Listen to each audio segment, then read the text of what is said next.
ಜಮ್ಮು ಮತ್ತು ಕಾಶ್ಮೀರದಾದ್ಯಂತ ಡ್ರೋನ್ ದಾಳಿ ಶಂಕೆ ಕತ್ತಲೆ ಸೃಷ್ಟಿ. ಭಾರತ-ಪಾಕಿಸ್ತಾನ ಗಡಿಯಲ್ಲಿ ಉದ್ವಿಗ್ನತೆ ಹೆಚ್ಚುತ್ತಿರುವ ನಡುವೆಯೇ ಶುಕ್ರವಾರ ಸಂಜೆ ಜಮ್ಮು ಮತ್ತು ಕಾಶ್ಮೀರದಾದ್ಯಂತ ಹಲವಾರು ಸ್ಫೋಟಗಳು ವರದಿಯಾಗಿದ್ದು, ಇದಕ್ಕೆ ಡ್ರೋನ್ ಅತಿಕ್ರಮಣ ಕಾರಣ ಎಂದು ಶಂಕಿಸಲಾಗಿದೆ. ಶ್ರೀನಗರ ವಿಮಾನ ನಿಲ್ದಾಣದ ಬಳಿ ಸ್ಫೋಟಗಳ ಸದ್ದು ಕೇಳಿಬಂದಿದ್ದು, ವಾಯು ರಕ್ಷಣಾ ಸಕ್ರಿಯಗೊಳಿಸುವಿಕೆ ಮತ್ತು ದುರ್ಬಲ ಪ್ರದೇಶಗಳಲ್ಲಿ ಬಲವಂತದ ವಿದ್ಯುತ್ ಕಡಿತ ಸೇರಿದಂತೆ ತಕ್ಷಣದ ಭದ್ರತಾ ಪ್ರತಿಕ್ರಿಯೆಗಳು ಆರಂಭವಾದವು. ಶ್ರೀನಗರ ವಿಮಾನ ನಿಲ್ದಾಣ ಮತ್ತು ದಕ್ಷಿಣ ಕಾಶ್ಮೀರದ ಅವಂತಿಪೋರಾ ವಾಯುನೆಲೆಯ ಮೇಲೆ ಶುಕ್ರವಾರ ತಡರಾತ್ರಿ ಡ್ರೋನ್ ದಾಳಿಯನ್ನು ವಿಫಲಗೊಳಿಸಲಾಗಿದೆ ಎಂದು ಅಧಿಕಾರಿ ತಿಳಿಸಿದ್ದಾರೆ ಎಂದು ಸುದ್ದಿ ಸಂಸ್ಥೆ ಪಿಟಿಐ ವರದಿ ಮಾಡಿದೆ. ಡ್ರೋನ್ಗಳು ಮತ್ತು ಕ್ಷಿಪಣಿಗಳನ್ನು ಬಳಸಿ ಭಾರತೀಯ ಸೇನಾ ನೆಲೆಗಳ ಮೇಲೆ ದಾಳಿ ಮಾಡಲು ಪಾಕಿಸ್ತಾನ ಸೇನೆ ನಡೆಸಿದ ಪ್ರಯತ್ನಗಳನ್ನು ಭಾರತ ವಿಫಲಗೊಳಿಸಿದ ಒಂದು ದಿನದ ನಂತರ ಈ ದಾಳಿ ನಡೆದಿದೆ. ಪ್ರಧಾನಿ ನೇತೃತ್ವದಲ್ಲಿ ಉನ್ನತ ಮಟ್ಟದ ಸಭೆ. ಪ್ರಧಾನಿ ನರೇಂದ್ರ ಮೋದಿ ಅವರು ರಕ್ಷಣಾ ಸಚಿವರು ಮತ್ತು ರಕ್ಷಣಾ ಪಡೆಗಳ ಮುಖ್ಯಸ್ಥರ ಜತೆ ಶುಕ್ರವಾರ ಉನ್ನತ ಮಟ್ಟದ ಸಭೆ ನಡೆಸಿದರು. ಈ ವೇಳೆ ಅವರ ಭದ್ರತಾ ಪರಿಸ್ಥಿತಿಗಳ ಪರಿಶೀಲನೆ ನಡೆಸಿದರು. ಭಾರತ ಮತ್ತು ಪಾಕಿಸ್ತಾನದ ನಡುವಿನ ಸಂಘರ್ಷ ತೀವ್ರಗೊಂಡಿರುವ ಬೆನ್ನಲ್ಲೇ ಮೋದಿ ಅವರು ಈ ಸಭೆ ನಡೆಸಿದರು. ರಕ್ಷಣಾ ಸಚಿವ ರಾಜನಾಥ್ ಸಿಂಗ್, ರಾಷ್ಟ್ರೀಯ ಭದ್ರತಾ ಸಲಹೆಗಾರ ಅಜಿತ್ ಡೋಭಾಲ್ ಸೇನಾ ಪಡೆ, ವಾಯುಪಡೆ ಮತ್ತು ನೌಕಾಪಡೆಯ ಮುಖ್ಯಸ್ಥರ ಸಭೆಯಲ್ಲಿ ಭಾಗವಹಿಸಿದ್ದರು. ಮುಂದೆ ಕೈಗೊಳ್ಳಬೇಕಾದ ಕಾರ್ಯತಂತ್ರದ ಬಗ್ಗೆ ಸಭೆಯಲ್ಲಿ ಚರ್ಚೆ ನಡೆದಿದೆ ಎಂದು ಮೂಲಗಳು ತಿಳಿಸಿವೆ. ರಾಜ್ಯದ ಸೂಕ್ಷ್ಮ ಪ್ರದೇಶಗಳಲ್ಲಿ ಕಟ್ಟೆಚ್ಚರ. ಭಾರತ ಹಾಗೂ ಪಾಕಿಸ್ತಾನದ ಮಧ್ಯೆ ಸಂಘರ್ಷ ತೀವ್ರಗೊಂಡಿದ್ದು, ರಾಜ್ಯದಲ್ಲೂ ಕಟ್ಟೆಚ್ಚರ ವಹಿಸುವಂತೆ ಗುಪ್ತಚರ ವಿಭಾಗ ಸೂಚಿಸಿದೆ. ಗಡಿ ಭಾಗದಲ್ಲಿ ಉದ್ವಿಗ್ನ ಪರಿಸ್ಥಿತಿ ತಲೆದೋರಿದ್ದು, ರಾಜ್ಯದ ವಿವಿಧ ಜಿಲ್ಲೆಗಳ ಸೂಕ್ಷ್ಮ ಪ್ರದೇಶಗಳ ಮೇಲೆ ತೀವ್ರ ನಿಗಾ ವಹಿಸಬೇಕು. ಜತೆಗೆ ಬಂದೋಬಸ್ತ್ ಕೈಗೊಳ್ಳಬೇಕು ಎಂದು ಹೇಳಿದೆ.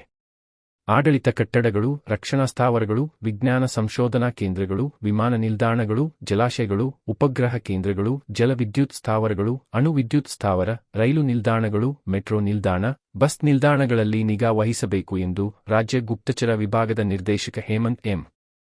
ನಿಂಬಾಳ್ಕರ್ ಸೂಚಿಸಿದ್ದಾರೆ. ಸೈನ್ಯಕ್ಕೆ ಬೆಂಬಲ ಸೂಚಿಸಿ ಕಾಂಗ್ರೆಸ್ನಿಂದ ತಿರಂಗಾ ಯಾತ್ರೆ.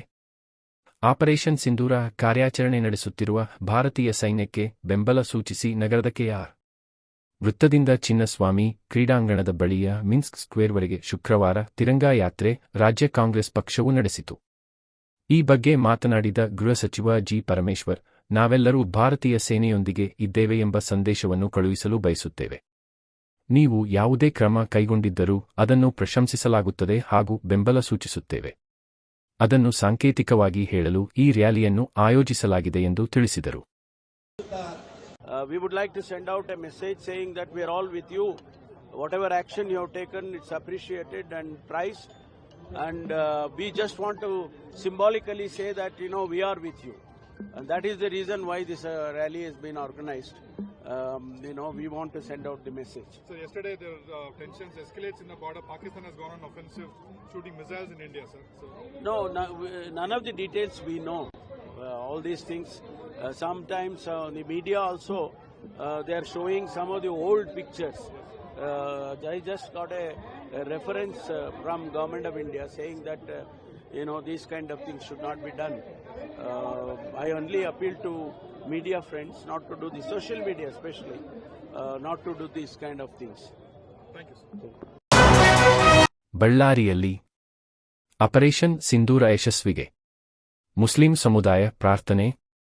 ಬಳ್ಳಾರಿ ಜಿಲ್ಲೆಯ ಮಸೀದಿಗಳಲ್ಲಿ ಶುಕ್ರವಾರ ಮುಸ್ಲಿಂ ಸಮುದಾಯ ನೂರಾರು ಜನರು ಕಾಶ್ಮೀರದ ಪೆಹಲ್ಗಂನಲ್ಲಿ ನಡೆದ ಉಗ್ರರ ದಾಳಿಗೆ ಪ್ರತೀಕಾರವಾಗಿ ಭಾರತ ಯಶಸ್ವಿಯಾಗಿ ಆಪರೇಷನ್ ಸಿಂಧೂರದ ಯಶಸ್ವಿಗೆ ಪ್ರಾರ್ಥನೆ ಸಲ್ಲಿಸಿದರು. ಪ್ರಸ್ತುತ ಭಾರತ-ಪಾಕಿಸ್ತಾನಗಳ ನಡುವೆ ಉಲ್ಬಣಗೊಂಡಿರುವ ಪರಿಸ್ಥಿತಿಯಲ್ಲಿ ದೇಶ ರಕ್ಷಣೆಯಲ್ಲಿ ತೊಡಗಿರುವ ಭಾರತೀಯ ಸೈನಿಕರಿಗೆ ಯಶಸ್ಸು ಸಿಗಲಿ ಎಂದು ನಮಾಜ್ ಪ್ರಾರ್ಥನೆ ಸಲ್ಲಿಸಲಾಯಿತು.